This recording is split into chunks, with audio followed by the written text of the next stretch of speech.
भगवान की जय। गुरु ब्रह्मा गुरु विष्णु गुरुदेव महेश्वर, गुरु साक्षात् ब्रह्मा तस्मै श्री गुरुवे नमः। ध्यान मूलम गुरुमूर्ति, पूजा मूलम गुरुपदम, मंत्र मूलम गुरुवाक्यम, मोक्ष मूलम गुरु कृपा। अखंड मंडलाकारकम व्याप्तम येन चराचरम, तत्पदम दर्शितम येन तस्मै श्री गुरुवे नमः। बोले सद्गुरु साईनाथ भगवान की, साईं द्वारका माई की, साईं भोले भंडारी की, साईं गणपति की, साईं सरस्वती की। आप लोग शांति बनाए। एक प्रसंग भागवत कथा से हम आप लोग के समक्ष प्रस्तुत कर रहे हैं।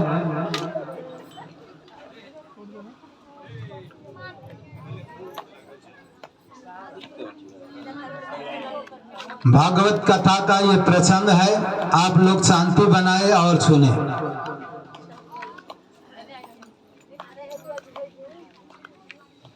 नर नारायण की कथा।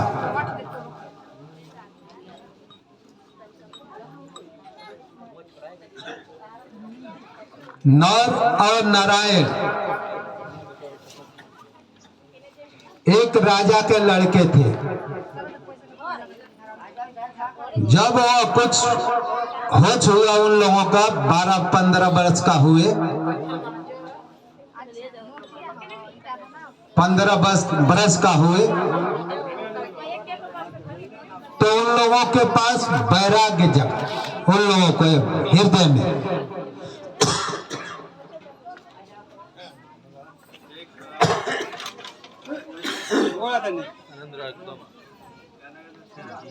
वैराग्य जगा। वैराग्य किसको कहते हैं? वैराग्य क्यों जगता है?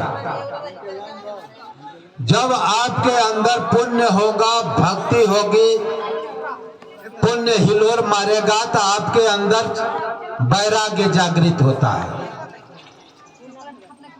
वैराग्य का मतलब होता है आदमी सोचने लगता है कि संसार में कुछ है नहीं, 2 दिन के लिए मैं आया हूँ और भगवान की भक्ति बहुत दुर्लभ है, हमने सुना हूँ, और भक्ति कर कर अपना जीवन काट लूं, अपना जीवन बना लूं। वैराग्य इसे कहते हैं। ऐसा नहीं कि हम वैराग्य कर रहे हैं, वैराग्य कर रहे हैं, ऐसा वैराग्य नहीं। वैराग्य का मतलब लोग, लड़का, परिवार, सबसे उदासीनता का भाव। संसार में है, घर में है, लेकिन से किसी से लगाव नहीं है, और हरि भक्ति और हरि भजन कर रहे हैं और दिन रात मेहनत कर रहे हैं, इसे वैराग्य कहा जाता है। आपके अंदर की बुराइयां छूट जा रही है, इसे वैराग्य कर रहा। छल कपट कुल खत्म हो जा रहा है, इसे वैराग्य कहते हैं। ये नहीं कि छल कपट भरा हुआ है और हम खूब भजन कर रहे हैं, तो इसे वैराग्य नहीं कहा जाता। बुराइयां हमारे अंदर हिलोर मार रही है और हम भजन खूब कर रहे हैं। वैराग्य का मतलब कि सद्गुरु सानिध्य में आएंगे तो आपको सारी बुराइयां छूटने लगेगी। तो उन लोगों को, नर को, नारायण को, नर नारायण जो राजा के लड़के थे, अब आगे का प्रसंग मैं छोड़कर इधर का कह रहा हूँ, मत से पूरा नहीं कर रहा हूँ। वो अपने पिता को कहे कि पिताजी बहुत परिश्रम करने के बाद मनुष्य तन मिलता है। 84 लाख योनियों को झेलने के बाद एक बार मनुष्य तन मिलता है, और इसमें हम ये भोग में आसक्त हो जाएं और संसार के सुख में आसक्त हो जाएं, तो हमारा ये मनुष्य तन बेकार हो जाएगा। अपने पिता से कह रहे हैं, उनके पिता चक्रवर्ती राजा थे। हम पिताजी बोल रहे हैं कि भाई हमारे बाद कौन इस राज्य को संभालेगा, हमारे 2 बच्चे हो, तुम ही लोग तो इस राज्य को संभालोगे। नर नारायण नाम के 2 बालक थे। तुम ही तो संभालोगे। वो कह रहे हैं कि 84 लाख योनियों में भ्रमण करने के बाद एक बार मनुष्य तन मिलता है, और इस मनुष्य को एक बार मिला है, ये सौभाग्य हमेशा नहीं मिलता है। इस मनुष्य योनि में हमको ईश्वर को प्राप्त करना है, हम ईश्वर को प्राप्त करेंगे। तो बोले कि भाई तब मैं क्या करूं इस राजपाट का, आपका राजपाट है, आप संभालिए, हम इसमें फंसने वाला नहीं हूं। वो दोनों बालक कह रहे हैं कि इस राजपाट को हम फंस कर अपना जीवन, अपनी आत्मा का हत्यारा नहीं बनना चाहता हूं। आप इनका राज्य है, आपका हम बेटे हैं, आपको प्रणाम करते हैं, आपका इज्जत करते हैं, अच्छा है, लेकिन हम अपनी आत्मा को हत्यारा नहीं बनाएंगे। हम भजन कर कर अपनी आत्मा का उद्धार करेंगे। नर नारायण कर रहे हैं, आप लोग शांति बनाए ना, सत्संग सुन रहे हैं तो भाई एकाग्र पूर्वक सुनिए।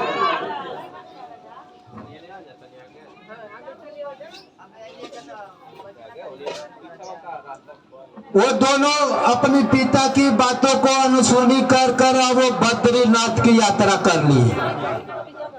बद्रीनाथ में पहाड़ की गुफाओं में, पहाड़ के कंदराओं में, पहाड़ पर बैठकर साधना करने लगे। नारायण साधना करने लगे। उनकी इतना साधना अच्छी चली, इतना साधना में लीन हो गए दोनों आदमी, इतने साधना में लीन हो गए, इंद्रदेव का इंद्रासन डोलने लगा।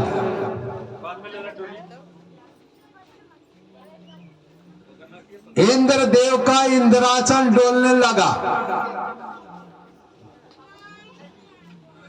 इंद्र सोचने लगा कि भाई धरती पर कोई तपस्या कर रहा है, हमारे राज्य को वर प्राप्त कर छीन लेगा। समझ रहे हैं आप लोग? अब देखिए स्वर्ग में आदमी जाता है, स्वर्ग का राजा डर रहा है धरती के दो बालक से, दो तपस्वी से। आदमी कहते हैं ना कि भाई हम ऐसा कर्म करें कि स्वर्ग में जाएंगे, खूब बढ़िया बढ़िया सुख भोगेंगे, लेकिन वहां भी दुख है, वो भी डर रहा है। जो इंद्र का राजा है वो भी डर रहा है धरती के मनुष्य से। वहां इंद्रासन डोलने लगा। अब वो बोला कि भैया ये क्या हो रहा है, देखिए पृथ्वी पर कौन ऐसा तपस्या कर रहा है। उसको पता, कोई स्टाफ बताया कि भाई नर नारायण तपस्या कर रहे हैं, इसी के कारण आपका इंद्रासन डोल रहा है। उसने सोचा कि भैया जब तपस्या उसकी पूरी हो जाएगी तो भगवान से वर मांगकर हमारा इंद्रासन को कब्जा कर लेगा। इंद्र डर गया और हमारे इंद्रासन को छीन लेगा। समझ रही हैं आप लोग? और छीन लेगा, हम भी गिर जाएंगे, नीचे की तरफ चले जाएंगे, हमको धक्का मार देगा। तब इंद्र क्या करता है, देखिए कितनी खोटी बुद्धि है इंद्र का, जिसे हम देवता कहते हैं। आदमी जिस देवता को पूजा करता है उसके अंदर कितना कपट छल भरा हुआ है। उससे तो अच्छा एक सरल संत होते हैं जिसके कपट नहीं होता है, ना छल कपट होता है। जिसको हम देवता कहते हैं उसके अंदर कितना छल कपट है, आप देखिए। अब इंद्र क्या करता है, अप्सराओं का आदेश देता है कि भाई जाओ देखो नर नारायण कौन दो बालक है तपस्या कर रहे हैं, उनकी तपस्या को भंग करो, हम लोग को आफत खड़ा कर देंगे जब तपस्या पूरी हो जाएगी। तो अब मान लीजिए कि हम ही भक्ति कर रहा हूं, हम खुद साधना में लीन हो गया हूं, हम तो ईश्वर, हमारी मनसा है कि ईश्वर को प्राप्त करूंगा। हमारी मनसा ऐसी नहीं है कि हम स्वर्ग पर जाकर सुख भोगूंगा, लेकिन हमारी मंशा है कि भाई हम ईश्वर को प्राप्त कर ईश्वर में ही लीन हो जाऊंगा। जो सारी दुनिया को बनाया है, सारे ऐश्वर्य को बनाया है, सारी सुंदरता को बनाया है, सारी दुनिया को बनाने वाला कितना सुंदर होगा। आदमी सोचेगा कि नहीं सोचेगा कि जो दुनिया को इतना सुंदर बनाया है वो कितना सुंदर होगा, हम क्यों न उसी में लीन हो जाऊं। संत ऐसा चाहते हैं, वो दोनों तपस्या कर उसी में लीन होना चाहते थे ईश्वर में। लेकिन स्वर्ग का राजा क्या सोच रहा है? सोच रहा है कि भाई ये तो हमारा इंद्रासन को छीन लेगा, भाई इन सब की तपस्या को भंग ना करूंगा तो काम गड़बड़ा जाएगा। देखिए कितना छल कपट है।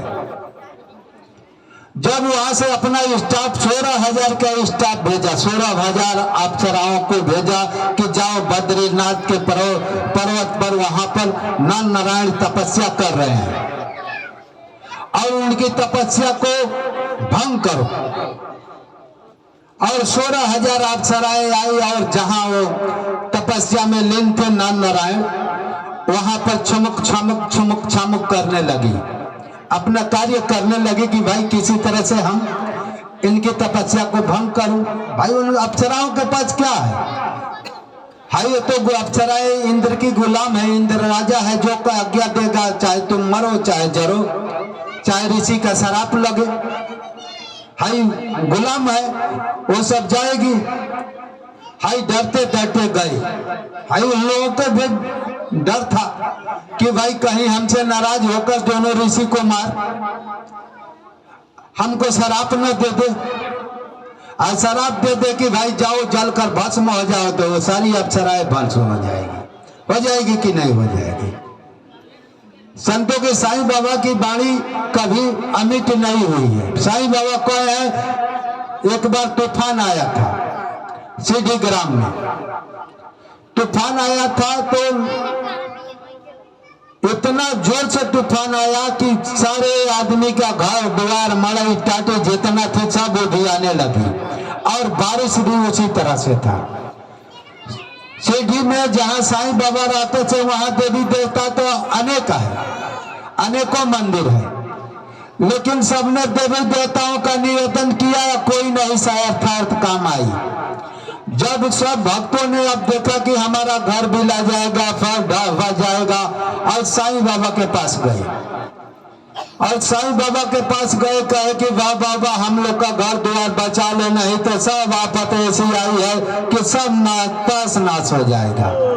साईं बाबा ने देखा कि भाई हमारे भक्त डर गए हैं, हमको कुछ करना पड़ेगा। साईं बाबा मस्जिद से बाहर आकर आकाश की ओर गरजते हुए बोले कि बस शांत हो जाओ। देखिए तूफान भी साईं बाबा की आज्ञा का पालन करता है। 5 मिनट के अंदर, 10 मिनट के अंदर तूफान और बारिश सब बंद हो गया और चंद्रदेव उदित हो गए 10 मिनट में। तो संतों की वाणी ऐसी होती है कि कह देंगे कि भाई जाओ जलकर राख हो जाओ, तो आदमी राख हो जाएगा। साईं बाबा की आज्ञा का पालन अग्नि भी करता है। एक बार अग्नि भी लगी थी तो ऐसे किए थे कि भाई बस शांत हो जाओ, सटका पटके और लहरें शांत हो गई।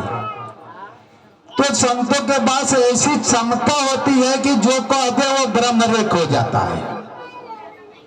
तो अप्सराएं डरती डरती गई और वहां पर डांस करने लगी, अपना जो कला था दिखाने लगी, नृत्य करने लगी, बजाने लगी। उनका ध्यान टूटा नर नारायण का।